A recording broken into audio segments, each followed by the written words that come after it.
শুভেন্দু অধিকারীর আত্মসহায়ক খুনে উত্তাল হয়েছিল রাজ্য রাজনীতি। এবার চন্দ্রনাথ রথ খুনের ঘটনায় বড় সাফল্য তদন্তকারীদের। উত্তরপ্রদেশ থেকে 3 শার্প শুটারকে গ্রেফতার করল সিআইডি। চন্দ্রনাথ হত্যার সিদ্ধান্তে তদন্তে নেমেছে সিআইডি এবং এসটিএফ। তদন্তে জানা গিয়েছিল আততায়ীরা ইউপিআই পেমেন্টের মাধ্যমে বালি টোল প্লাজায় টাকা দিয়েছিল। ওই ডিজিটাল লেনদেনের সূত্র ধরেই তল্লাশি শুরু করে তদন্তকারীরা। সেই সূত্র ধরেই উত্তরপ্রদেশে পৌঁছন। রবিবার গভীর রাতে অভিযানে নেমে ধৃতদের পাকড়াও করা হয়। পরে তাদের কলকাতায় এনে ভবানী ভবনে রাত ভোর জেরা করা হয়েছে বলে খবর। সোমবার তাদের তোলা হবে বারাসত আদালতে।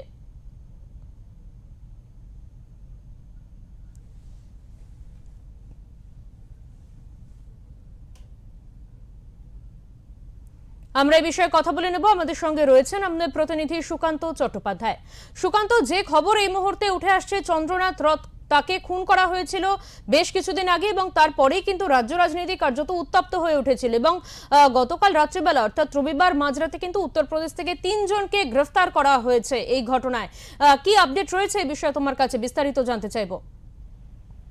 দেখো, 6 মে রাতে খুন হন চন্দ্রনাথ রথ। তার 6 দিনের মাথায় কিন্তু এই যে শার্প শুটাররা যারা এসেছিলেন বাইরের রাজ্য থেকে, তাদের মধ্যে 3 জনকে গ্রেফতার করতে সক্ষম হয়েছে রাজ্য সিআইডি। যে বালি যে টোল প্লাজা রয়েছে, সেই টোল প্লাজায় তারা একটি লেনদেন করেছিলেন অনলাইন।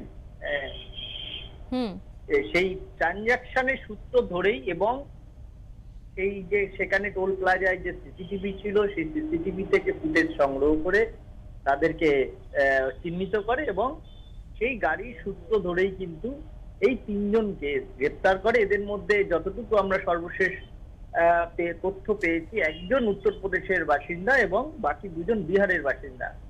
এদেরকে শনিবার রাতে তাদেরকে গ্রেফতার করে এবং গতকাল সকালে তাদেরকে কিন্তু কলকাতায় নিয়ে আসে এবং রাত ভোর তাদেরকে ভবানী ভবনে জিজ্ঞাসাবাদ করা হয়। আজ সকাল 8টার সময় বারাসাত জেলা সদর যে আদালত রয়েছে, দায়রা আদালত, সেখানে তোলা হয়েছে। এখন দুপুর 2টো নাগাদ তাদেরকে এজলাসে তোলা হবে। তারপর জানা যাবে যে তাদের ইতিমধ্যেই সিআইডি তাদের 14 দিনের রিমান্ডের জন্য আবেদন জানিয়েছে। কি কি ধারায় মামলা করা হয়েছে সেটা এখনো যদিও পরিষ্কার নয়, তবে একটি খুনের মামলা করা হয়েছে। তার সঙ্গে আরো যে যারা রয়েছে, অর্থাৎ এই 3 জন শুটার শুধু নয়, তাদেরকে কে নির্দেশিকা দিয়েছিল এই চন্দ্রনাথ রথকে খুন করার জন্য, সেটাও কিন্তু জিজ্ঞাসাবাদে তারা কিন্তু এখনো চালাচ্ছে। সেই যে খুনের মূল চক্রী, তার সন্ধান পেতে কিন্তু ইতিমধ্যেই পুলিশ এবং সিআইডি তৎপর। তবে বিচারকের এজলাসে তোলার পর কতদিন হেফাজতে দেয়, তারপরে সিআইডি এই 3 জনকে নিয়ে ঘটনাস্থলে যাবেন এবং কিভাবে ঘটনা ঘটিয়েছিল, তারপর সেখান থেকে কি কোথায় তারা শেল্টার নিয়েছিল, কোথা থেকে গাড়ি, 3টি মোটর বাইক এবং একটি যে 4 চাকা গাড়ি অর্থাৎ ছোট গাড়ি, সেইটাকে সংগ্রহ করেছিল। গোটা বিষয়টা কিন্তু তারা কিন্তু ইতিমধ্যেই একটি নাট্যরূপ রচনা করার কিন্তু পরিকল্পনা করেছে। একদমই, অনেক ধন্যবাদ সুকান্ত তোমাকে।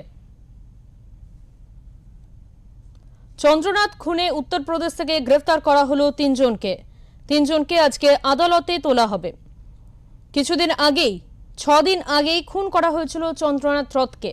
তারপর শেষ পর্যন্ত 3 জনকে গ্রেফতার করা হয়েছে। চন্দ্রনাথ রথ খুনের ঘটনায় বড় সাফল্য তদন্তকারীদের। 3 জনকে গ্রেফতার করা হয়েছে উত্তরপ্রদেশ থেকে। 3 জন শার্প শুটারকে গ্রেফতার করল সিআইডি।